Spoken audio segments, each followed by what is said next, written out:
Hey, dude, this dog like stinks, man. Okay, groomer, do something about it, man. 5, 4, 3, 2, 1, 0. All engine running. Liftoff. We have a liftoff. Hey, all you pet stylists. You found the GroomPod. Welcome to our virtual salon. My name is Susy, and I'm your host. I'm a mobile groomer from Seattle, Washington, and anyone who knows me will tell you I love to talk, especially about my job. One of my favorite people to talk to is my friend and mentor and co-star of the show, Miss Barbara Bird. Hey, Susie, what's up this week? What's up is episode 370. That's what's up of the GroomPod, recorded on April 16th, 2023 in Snohomish, Washington and Tucson, Arizona. This podcast is brought to you by our kind sponsors, Best Shot, Show Season, Evolution Shears, Groomor, and Stasco. And if you guys would like to support us, you can do so at our website, thegroompod.com, by clicking on the donation button for a one-time donation or Patreon for a subscription donation. And we have a new subscription donation, Barbara. Woohoo! It's Michael from Cascade Grooming Supply. Oh, lovely. And it's $25 a month. Wow. I know. It's a nice commitment. Thank you very much, Michael from Cascade. Yep. Thanks, Michael. And this week on the GroomPod, we are going to talk about doing faces, because for me, faces were really intimidating when I started out. A little better now, but still made me nervous. What's New is brought to you by Groomor Software. If you haven't found Groomor, you're missing out. Groomor is an all-in-one software solution for your grooming business. Whether you are a solo mobile groomer or manage several shops, Groomor has everything you need. 24-hour online booking and forms, routing, credit card processing, reminders, Google Calendar and QuickBooks integration, and so much more. And the best customer service anywhere. Shop mobile or house call, Groomor has you covered. And they're giving us a free month. Just enter GroomPod22 in the coupon code. Hey, Barbara, I'm curious for an update about the sticky icky poo dog. Do we have any new news on that? Sticky Icky Poo Dog. You know, how we left it was that I offered to do a free regroom on him, which he happily accepted and then canceled the next day because he realized it was a Saturday and he was very busy. And so, in other words, he didn't really need to do that. For some reason, he just needed to let off. And, you know, I just promised to do better next time. And we haven't had a next time yet?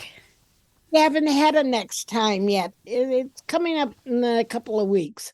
We'll be seeing my great friend Margot with the sticky icky poo problem. Okay, so my question, tiny bit premature, but I got a new thing this week, Barbara. It's really cool, and I want to tell you about it. You know, in my mobile grooming vehicle, I have a difficult time keeping labels on my mixing bottles. They're not mixing bottles. In my case, I'm not mixing anything, but my storage bottles, the labels come off because they get wet and it drives me crazy. But of course, I'm the queen of the label maker. So I whip out new labels and I put them on, but I hate wasting the labels. Well, Wesley, our friend Wesley from the Scouts Honor question, works at Cascade Grooming Supply during the shows. He has a cool new thing, and it's a rubber band with the name of the shampoo that you have on the rubber band. It's $3. You can put anything on that rubber band you want.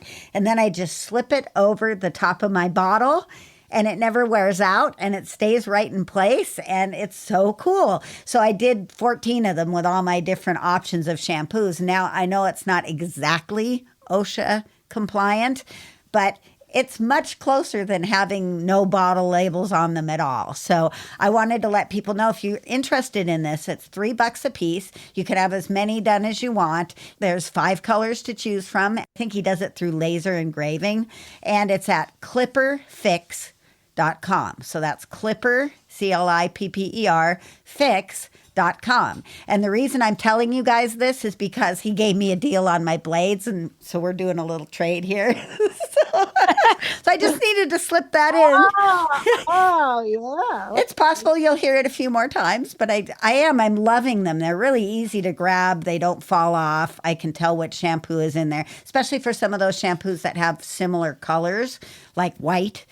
White shampoos are hard to tell apart because they're white. I mean, the nose knows, but when you're grabbing the bottle, it doesn't always know. So I had a fun interaction with one of my puppies. It's a Westie puppy. Yeah. Yeah, his name is Rudy, and this is the third dog with this family, I think.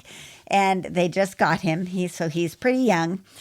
He's a cute name for a Westie. Yeah, he's actually on Instagram. I think it's under Rudy the Westie or Life of Rudy or something. You can probably find him on Instagram. He is a really cute, really fun-loving Westie, as most of the little boys are. He's got a lot of spunk in him. And I was doing his second or third grooming. I don't remember which one it was. And this time I met the husband because the wife was out. She was having a girls' weekend in Vegas with her pals. And so she was gone. So I had to deal with the husband, which in the world of dog grooming as a mobile, you deal with usually one person in the household, and it's usually the same person. It's not always the woman, but most of the time it's the woman. Occasionally it's the dude. And then sometimes you get both. In this case, I always deal with the lady. So here I go. I go up to the dog, take him out there, and we have a really good grooming. I mean, he was a good boy. He didn't fuss at me. He didn't try to scratch me. He let me do everything like a champ. I was really happy. So I came back into the house and I said, you really got to reward him because he did such a good job. I said, do you have any tug toys? And he goes, oh, yeah, we've got a lot of tug toys. And I said, Rudy really needs a tug right now. And then I went, what did I just say to this guy? Oops. And then I went, oh my goodness, that sounded horrible. That's not what I meant. I meant play tug with him, with one of his tug toys. Not that he needed a tug, because that has a whole different meaning. And luckily he laughed. We had a good laugh at it. But oh my God, sometimes the things I say, and I watched the words come out of my mouth, and maybe my mind is in the gutter and most people's isn't, but I totally went to a different area as the words were coming out, as I saw them flying out of my mouth. I wanted to take them back. I was like, no, not that tug, not that kind of tug. Oh, God. So he was such a good boy. I love Westies. I didn't know how much I loved Westies. I don't know if I could live with one, but I love grooming them. I love having them on my table. I love spending time with them. Well, because I do a decent Westie. I encourage Westies in my client base. Speaking of Westies, I have a call for 2 appointments for 2 Westies that are clients of another groomer, my friend Crystal Dunn. She's fallen out of sync on her scheduling with Crystal, and Crystal is so packed. She needed some interim appointments, 2 of them, and I gave them to her. I was happy to. It's cool, a little coordination with another local groomer who's a fabulous groomer. I'm sure I'll be really challenged to do them likewise, but I think my Westies are top notch. It's one of my more confident breeds. So that was kind of out of the wind, like boom. Can you just give me 2 appointments and then I'll see you? I said, I don't mind that. no problem. I'll be a backup to Crystal. I mean, it's true. I have openings, she doesn't. So cool. Thank Crystal, and I thanked her, and it's cool, huh? Yeah, I like it. So I just did kind of a similar thing. Well, not quite a similar thing. I don't do a lot of grooming in my neighborhood because most of my grooming is over by the vet hospital I used to work for. But I do a little bit of neighborhood grooming. And my friend that I ride with, she calls me up and says, hey, do you want to take a Jack Russell Terrier across from the fire station? And I was like, nope, gut reaction. Nope, not taking any new dogs. Don't. She's like, oh, okay. And then I thought about it and I thought, this is a neighbor. It's a Jack Russell Terrier. What's the likelihood it's going to be a monthly or less groom? I can fit in some of those 2-month 3-month grooms. I don't really want to fit in any more monthly grooms. So I did her a good turn and I got lots of praise and lots of kudos. And I haven't met the dog, but apparently the dog is nice and the lady's even nicer. And she is a very good friend of my good friend. So I felt like a jerk and I called back and I said, how often does she want the dog groomed? And she went, oh, are you going to take her? And I thought, yes, because we have lost yet another mobile groomer. Oh, Yeah, a house call groomer who is now moving to the other side of the mountains. And unfortunately, it's in my area again. So now I'm going to get inundated with 1,000 phone calls from her client base that I can't fix. well, but if she has called grooming, she probably doesn't have 1,000 clients. Well, that's true, but I've sent her a handful of them. They're all going to call me back. I just know it. I don't even have room for them. No new people. It's true. No, I'm not taking any new people because I have a horse and I need to ride the horse. Need to have a life outside of grooming because you don't want to burn out.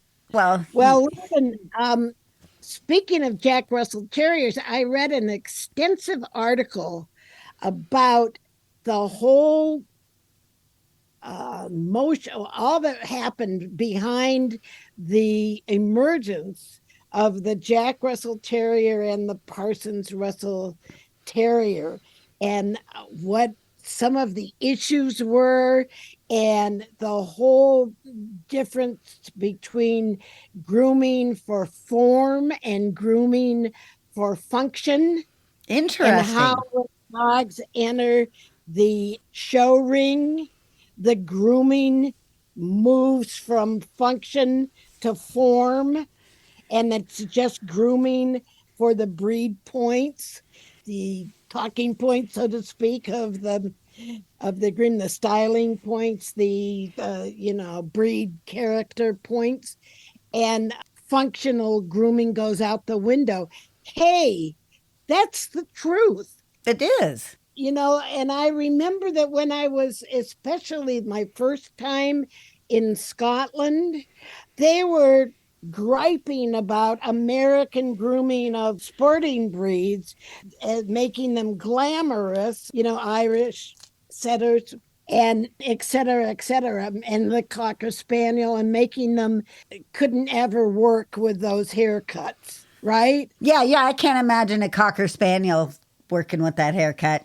It was a very interesting article. It's lengthy and kind of cumbersome to read because it's very British, but it was fascinating to get these points of view, and how that pretty much all existing purebred dogs were created by man. Oh, yeah. It's true. It's very true. All right, so shut up. Something has been grinding on me lately, and I thought, well, I've got a venue to complain. Why not complain about it? It's not normally my style, but I've got a big complaint. And my complaint is the watering down of the word certified groomer. We used to have a few certification organizations that did comprehensive testing. Like, for instance, I'm certified through IPG, old IPG, not current IPG. And it took me 6 years and a ton of money and a lot of homework and a lot of practicing and giving away free grooms to get through my certification to become a certified master groomer. Today, the trade shows are advertising that perhaps you're a certified doodle groomer if you take this course that lasts, 5 hours, 4 hours. Well, it's usually a 1 day thing that's an extra day at a trade show. And I think they started out, didn't they, with poodle grooming? Probably. That was one of the first ones. It has to do with the merger of AKC, the loss of the National Dog Groomers Association of America and the merger of AKC and Barkley. And our clients already don't understand our certification process. And to them, the fact that you're a certified doodle groomer may mean the same thing as a certified master groomer to someone who's never been educated in what those things mean. And I don't know how to properly educate the clients because I can only educate my own, and they all know because I complain about it. They all know what the letters mean after my name and why I have them and how I got them. And a lot of them were actually present during the process. Some of them even were the recipients of those free grooming as I was trying to perfect my breed profiles and things like that. But I don't know where it's going to go from here. Where are we going to go from here? Because now a lady called locally asking if she could see the groomer's license for grooming dogs. You have a license for grooming dogs. And the groomer said, well, we don't license dog groomers in this state. And the lady ripped up her client information card, threw it, and went out the door. And apparently she has phoned a bunch of different groomers trying to see people's licenses, which the only license we have is the one the state of Washington gives us to run a business. That person probably heard something about certified groomers or licensed groomers or something like that. Now she's out there trying to find a groomer with zero understanding of what she's looking for in paperwork. I'm not sure, stuff on the wall. Yeah, we have some of that. But I also have a notebook full of certificates from continuing education. That is not the same thing as being a certified master groomer. And that's where my frustration is lying. Thoughts? Well, there's always been a certain amount of questioning of the value of becoming a certified master groomer. And I am, and like you, I certified through Original IPG, and I didn't, it wasn't that long for me because I was able to speed it up because I'd been grooming for so long and I was trained with breed profiles. But it was arduous and challenging And expensive. and ultimately satisfying to complete it. And it took me to another whole level of grooming. And I see myself there.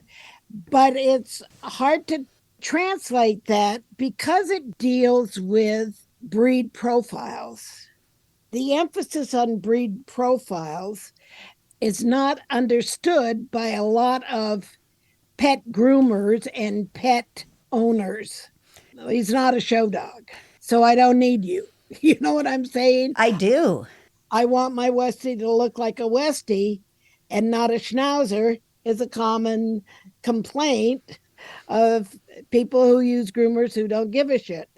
It's always been an area of contention as to the value. And my gripe has been that none of the organizations that certified us, that took our money to certify, did any kind of public relations work.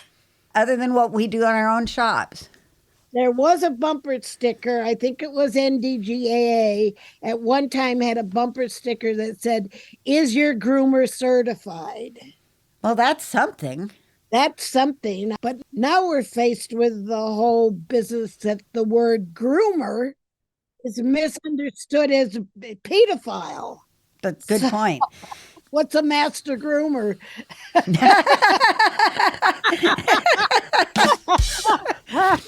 Polished pedophile? Right. Polished pedophile. Am I a Democrat? Oh, well. It's interesting that when I started to groom, when I groomed, the teacher that I was with taught me to groom from the AKC book. Like, we read the AKC book. I didn't have the other grooming books with Yeah, me. that was my book too. That was my reference. There wasn't any Jody Murphy or any notes from the grooming table. There was nothing. I still have notebooks of show dogs from the Show Dog magazine that is distributed at the dog shows that you pay hundreds of dollars to get your picture published in the magazine, and plus you pay the photographer. That's all a racket. Right. And the basis of all of my mutt grooming is still based on what does the dog look most like and how can I adapt the haircut that would most likely be on that dog if it was a full bred dog into this nifty style on this mixed breed dog. And there's just elements of style that you take from breed profiles, just elements, and you just know what a cat foot is. You know how to groom a face fall and how to make it be more practical for a pet. Licensing is a completely different language. Oh, it's another whole animal. Yeah, Yeah. I know. Licensing is just being permitted to practice.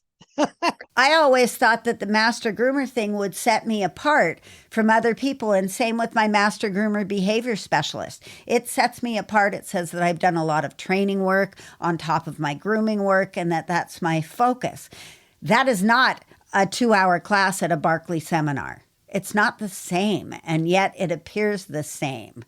Well, it doesn't because they don't have the letters, not the official credentials like that. But people look at it as like they can advertise as being a certified groomer because they got a certificate from that class. I'm just complaining. It's just driving me a little batty because I feel like it's minimized.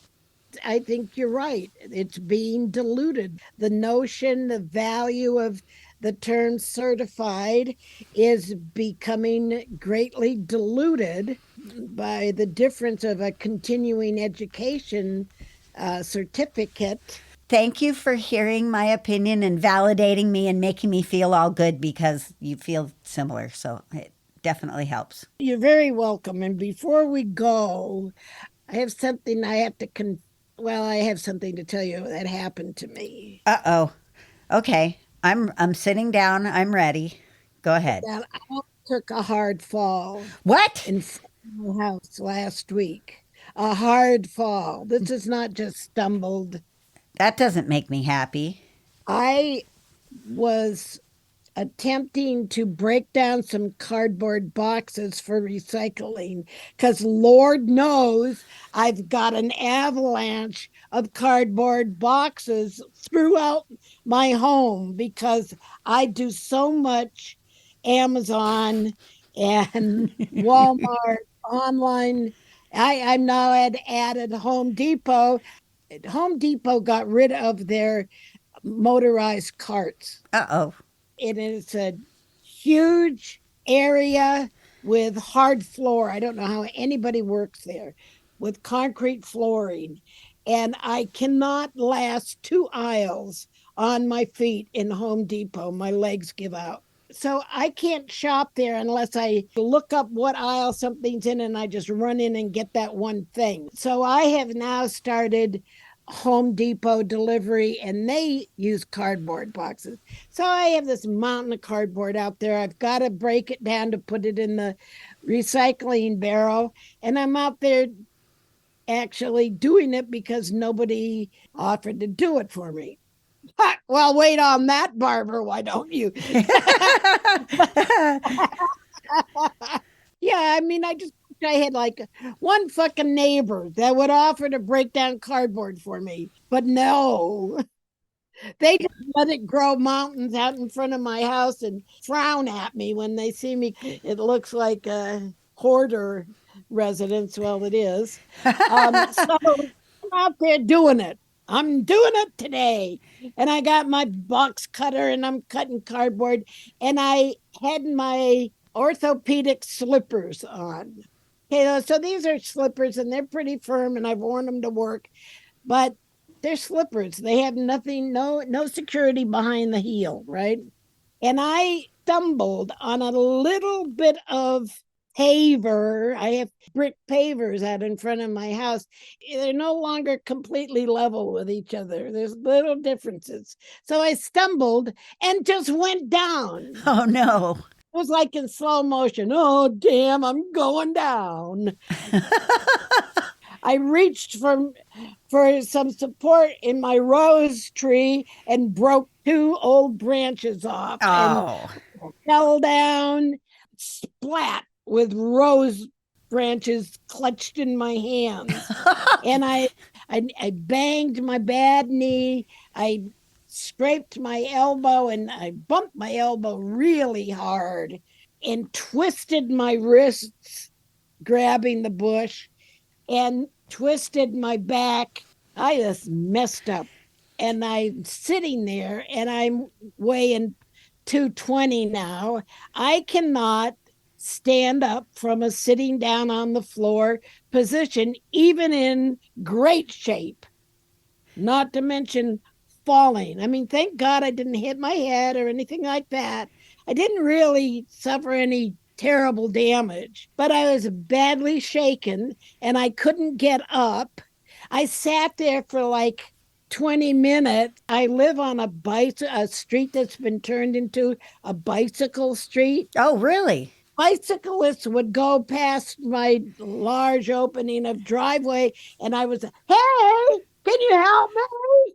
No, just no, they're not going to fall for it. No, about three bicyclists passed and didn't stop. I'm not going to just sit there and shout for help. So my phone was in reach. I got my phone. I called the paramedics. I had to call 911 on myself. The paramedics came. So let me tell you this story. So there's two of them. One of them is a older, kind of the senior guy, and then there's the younger guy who's clearly new on the job. You could just tell by his level of confidence, and he didn't say much. Well, the senior guy, he's kind of off to the side of me and he's setting up the blood pressure and he's going to check my vitals and he's setting up his equipment and everything. The younger guy is right beside me and I lean over to look up at him and my view was right at his crotch and he was partially unzipped. I'm looking at a partially unzipped Crotchal area. genital area. I tried to raise my eyes. So there you are. What to do? Do you say something so that he knows and can take care of it? Do you make a joke? Oh, are you just happy to see me? Or do you always unzip your pants? I wanted to joke, but I could tell that they were taking my situation very seriously and probably wouldn't enjoy my sense of humor. Right. So I didn't say anything. So I said, well, I'll just keep my big mouth shut and I won't say anything. But then my eyes betrayed me because, like how we are. Yes. And at that very moment that I couldn't not look again at his crotch, I understood why men look at big boobs that are right in front of them and can't get their eyes off your boobs if you're showing them off. Because that's the devil inside of us. Your eyes are not under your control at that moment. Oh, did I really see that? Oh, God. And then I was really embarrassed. Then he turned and all in one very fluid moment, he zipped himself up and we were over it. And he didn't get in trouble and I didn't get in trouble. We didn't have a lot of eye contact after that either. Oh my gosh. That's so funny. Like, what do you do? What do you do?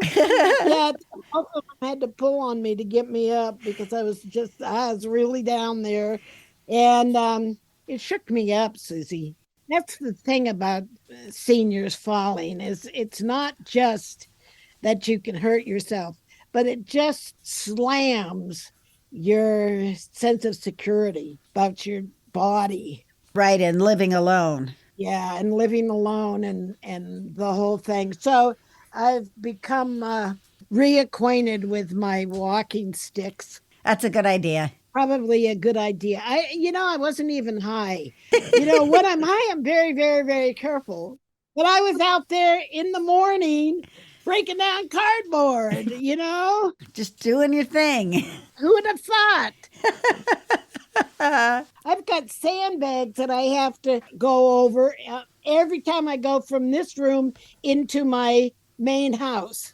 I have to go on top of this. I can't even move the damn things. They've been there for 4 years, but I have to go over them somehow. So I'm really careful doing that. Apparently not the cardboard, though. So anyway, that's my funny part in my confession.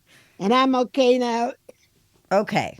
slowly regaining confidence. And I have discovered silver sneakers exercises in chairs on YouTube. And there's this one guy that does them, and he does Bruno Mars music.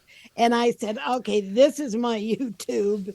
I can do this with Bruno. Good. So I've got an exercise guidance thing going, and Good, because Barbara and I are taking a little trip later on this summer for a secret special get together, and she's got to be strong for it. I got to be strong for it. And I'm just determined that I'm going to be in better shape. I even called a new healthcare provider because I'm not happy with my primary care physician that I think doesn't get me. You don't have to fix my ass, but I'm special and I know I'm special, and you got to get me. And she doesn't have a sense of humor. She doesn't appreciate me. I just don't like it. So I'm going to go get another provider, and I'm going to take a place that's closer. Well, the first appointment I can get is the week after our trip. Oh, that's no good. Well, I'm glad you're exercising, and let's exercise our right to take a break right now. How's that? Okay. Sometimes my clients don't like a walking air freshener. When these crazy people request a scent-free option, I go right to Show Season.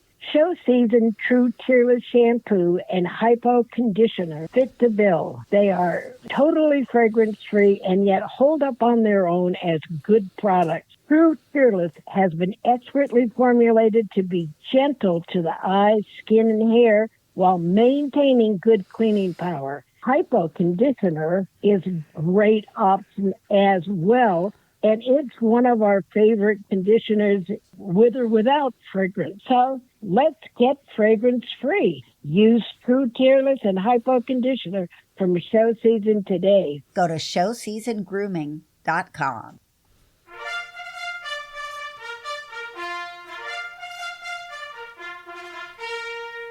Ready, groomers? Here comes our first appointment. When I was first starting out, my dog faces were awful because I didn't really understand balance very well. I just didn't get the balance part of doing the heads. So I thought, well, this is a great subject because I couldn't think of anything else to talk about. I thought this was fabulous.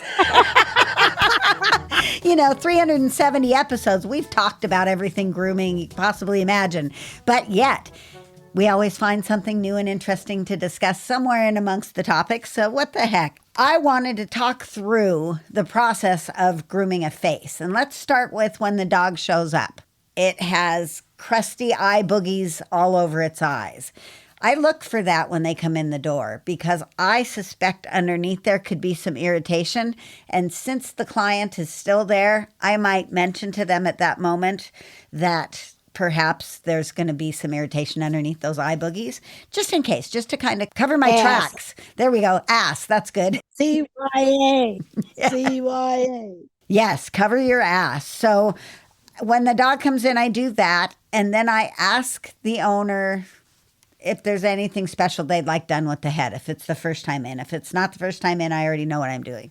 But oftentimes people have fixations about the ear length. There's something about their dog's face that they're attached to. That's exactly it. Sometimes it's eyelashes. Yep. Heaven forbid. Sometimes it's that little discolored bunch of hair that comes out of the flue of a dog, that little wrinkle underneath the lower lip. I had a dog that had very dark flue areas. It was like a Wheaton mix and very light colored hair everywhere else. Well, I, of course, went right in there and cut those off because they were incongruent to me. They didn't look right. Apparently, that was the dog's mojo. I didn't know it was his mojo, but I cut off his mojo. It took months and months to grow that mojo back. Thank God it came in dark. They called it his little cigars. Okay. I know. I had a little kind of Russell Terrier mix stray adopted dog that I did one time, and she had a few little hairs on the top of her head that were out of place, and I clipped them off. Oh no, it was her unicorn thing. You just Don't ever do that again. Okay, You got just it. never know. You never know what it is that people have attachments to. So I'd like to get that out of the way right when the dog comes in. Really important part of doing faces is the bath part of doing faces. And this is kind of tricky because we are led to believe that there are products out there that won't cause eye ulceration. It's not true, though, because anything can cause eye irritation if it's left on there long enough, or if it's put directly on the eye, or if the eyes are already at risk. I mean, there's lots of ways to cause damage. How do we get around that? One thing that I like to do is I choose a foaming face wash because when you've got foam, the surfactants are highly diluted with air. And so there's less of a concentration of any actual surfactant going to get into the eye. So right there, it makes them more eye safe. It's so tricky because you're right there in the corner of the eyes where this stuff gathers, and you want to get it softened up and loosened up so that you can remove it. So I have a product that I try to get the bathing staff to use, but I don't have much results with that. It's something that Ingrid David recommended on our GroomPod discussion group on Facebook that really works to soften that stuff up. Yvonne likes to just use conditioner. And conditioner is good and it does soften, but conditioner can burn the eyes if it gets in the eyes because anything cationic is going to attach to the protein in the eye and make that bad. So it's just as bad as shampoo. I was looking on Facebook and I saw that there was a groomer who was having a lot of repeated ulcers on dogs' eyes right now. And she was concerned it was a product issue. It's not a product issue, it's a technique issue. You can't get anything in the eyes. You just can't. You can't get anything in the eyes, and you shouldn't try to remove eye boogies when they're dry and stiff because you will remove a layer of skin. And that sometimes happens even when you use the clippers. You can go too deep and just kind of abrade the skin right there. And then what do? Especially when you don't know what's under there. You don't know how long they've been there. They could have been there for 3 weeks. They could have grown on that first week after grooming, and now they've been on there for 3 weeks, and there could be ulceration or very swollen and sensitive, irritated skin under there. And then you go in with your clippers and you just get the corner of it, and it creates another problem because then the dog starts to itch at their face, and that snowballs into ugliness. There are tools you can use, though, in that area. And I remember you telling me about a really cool one that you picked up, and it's the eyebrow comb and brush duo. Yeah, it's a long toothbrush kind of looking thing. It's got a eyebrow brush on one. It's an eyelash comb and brush combination. It's got a little flea comb type comb, tiny little comb on one end, and then a little brush on the other end. And I get them from China for, like 25 cents each or something. And so I can throw them away if they get icky. The little comb is very good at lifting out stuff, and the brush will get tiny pieces of eye boogie off. I like that thing. We use those a lot. And then I've got the little teeny Chris Christensen face comb. Half of it is flea comb size pins, and the other half of it is more coarse, but not too coarse. So I find that's really helpful in getting in there. And what my technique is, I use a foaming face wash. I generally use FaceTime from Show Season foaming face wash. It's already diluted properly. I use the foamer that I originally got it, so it still has the label on it, and then I just refill it. And I get that and I work that through at the very beginning of the bath. Then I wash the whole dog and do all the rest of the stuff, rinse it off. Then I go back there and either with that Chris Christensen comb or a toothbrush that I get from my dental cleanings. I use a Sonic Care for my own teeth. So she's like, do you need any eye booger cleaners? Because she knows me. So I use those toothbrushes. They're the soft ones. And sometimes I'll use that to get that stuff in there. And then even when you get the majority of the goobers on there, sometimes there's like stuck down hairs that paste down right underneath the eye where the tearing is. And if it's too severe, I'll mention that they may want to do a vet visit and see if there's a plugged tear duct or something going on like dry eye or that's creating the irritation.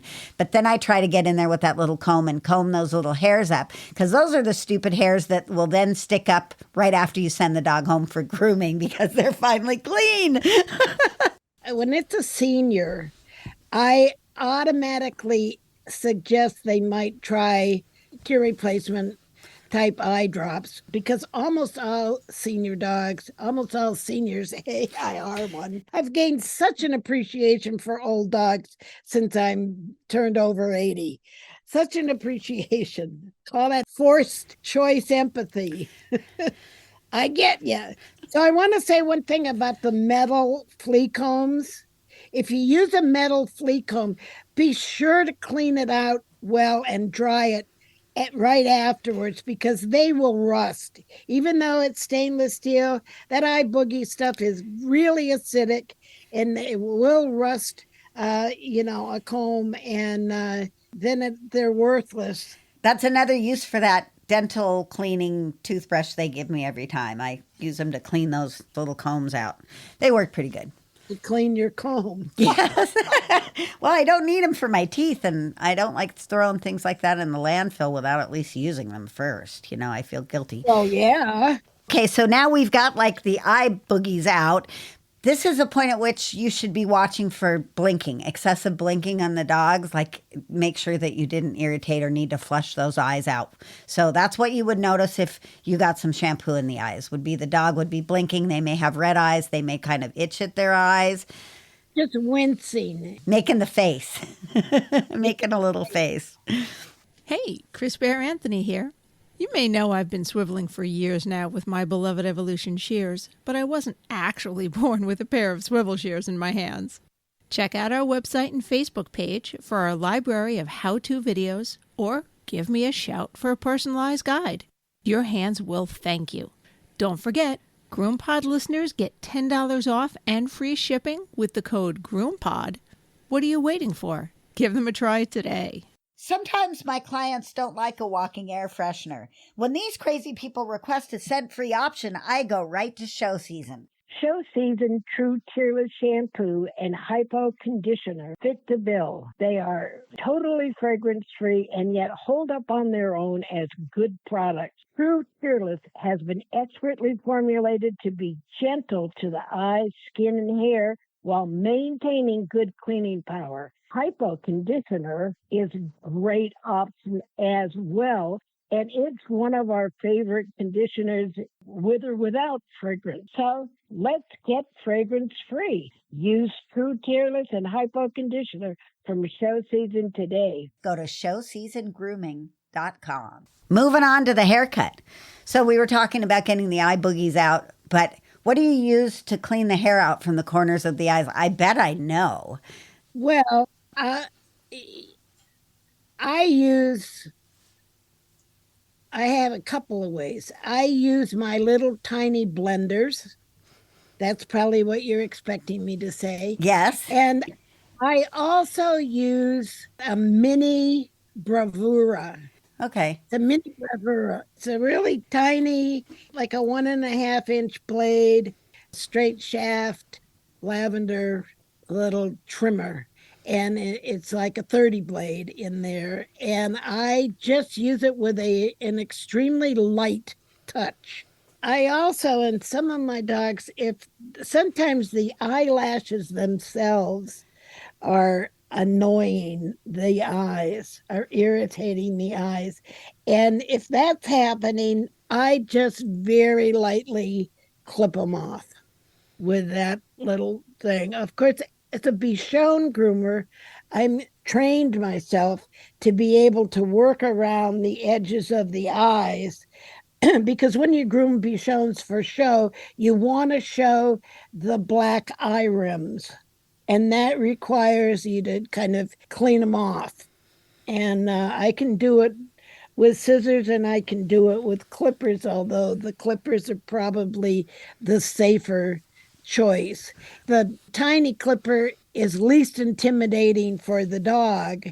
The 5-in-1 on the 15 blade setting is probably the safest option. I have become quite skilled at that.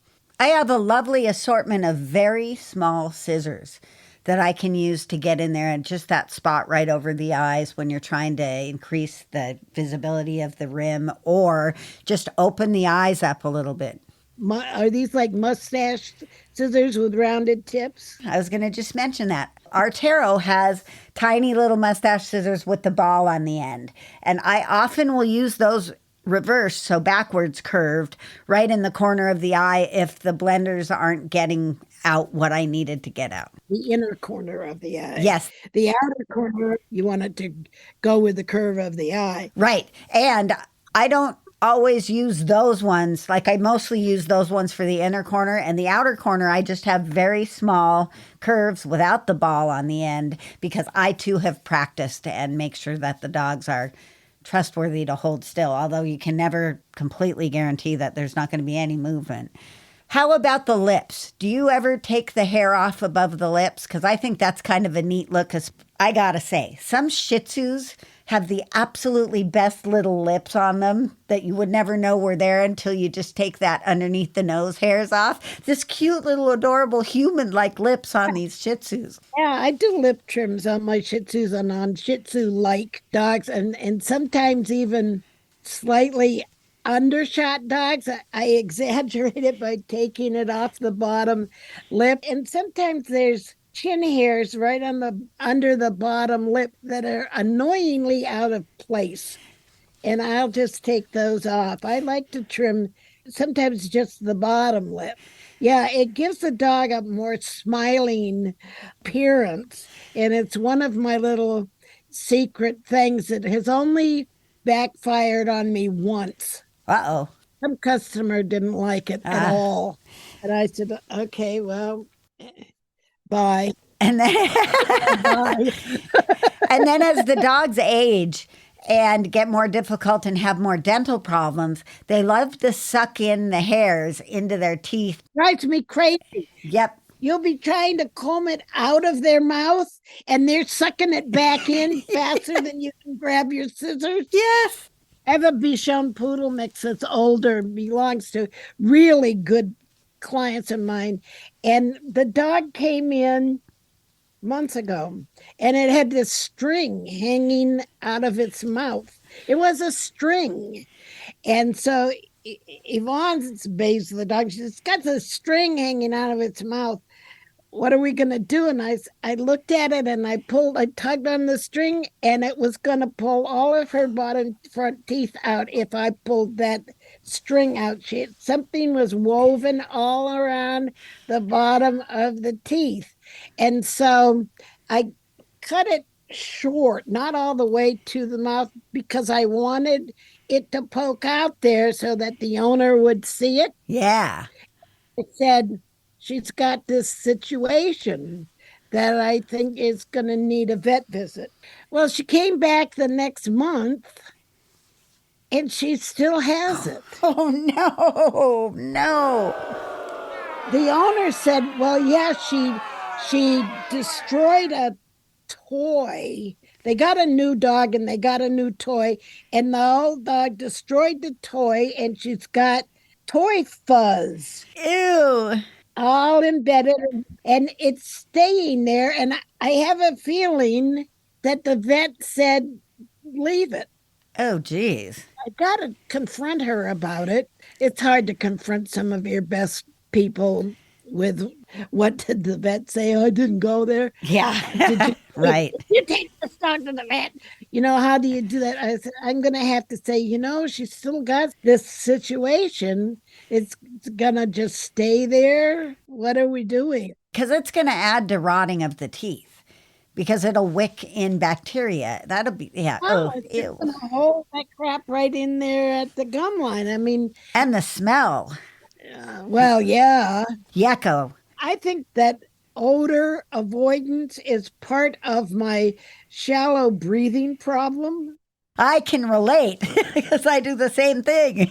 Because I think I just hold my breath. I just don't inhale through my nose, I exhale through my mouth like I'm supposed to. I'm just going, so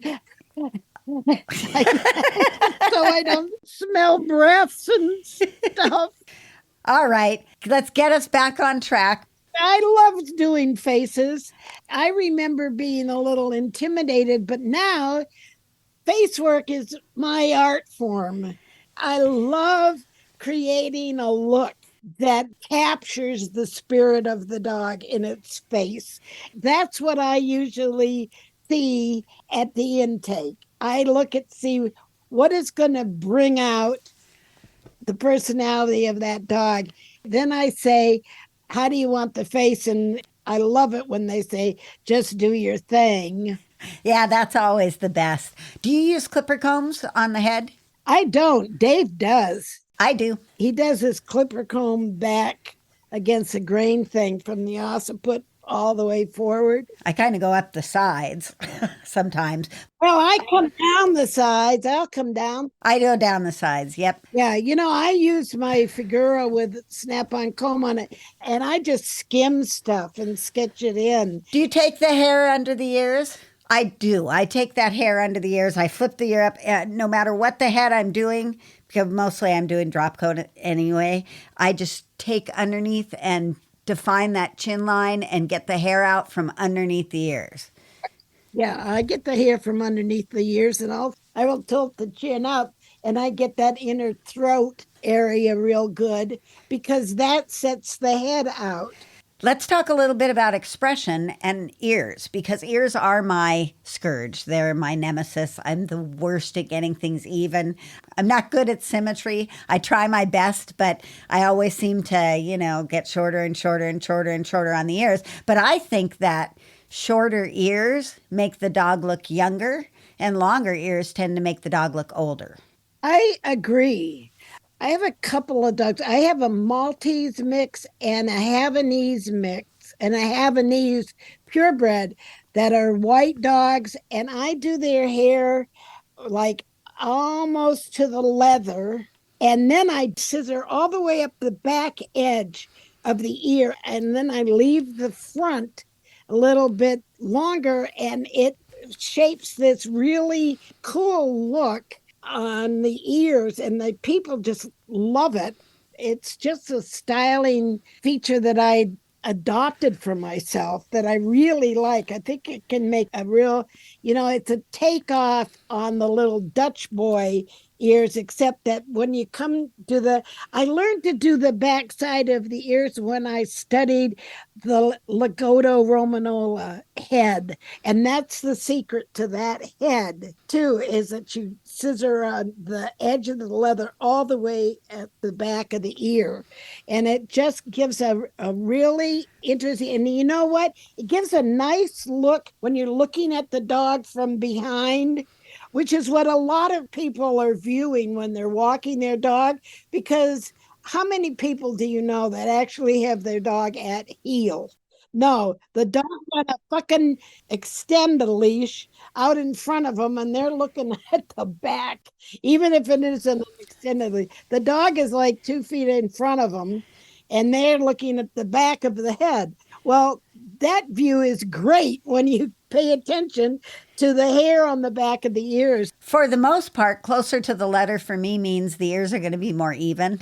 So I do like close to the ear leather, but I've had it backfire because sometimes underneath the ears are shaped differently. And you may not quite know that until you start cutting away hair, and then you're all of a sudden like, oh my God, these ears are completely different from each other. And now I've really screwed myself because I went too short. Bichons are bad with that. Yep. Bichons will have one ear that folds. Yes. Okay, well, here's the bad news. We're not going to get to the hair reconstruction part of our show. So we'll save that for next week? Yeah. I'm kicking myself now for telling the story about falling because I would have much rather shared the news about hair repair.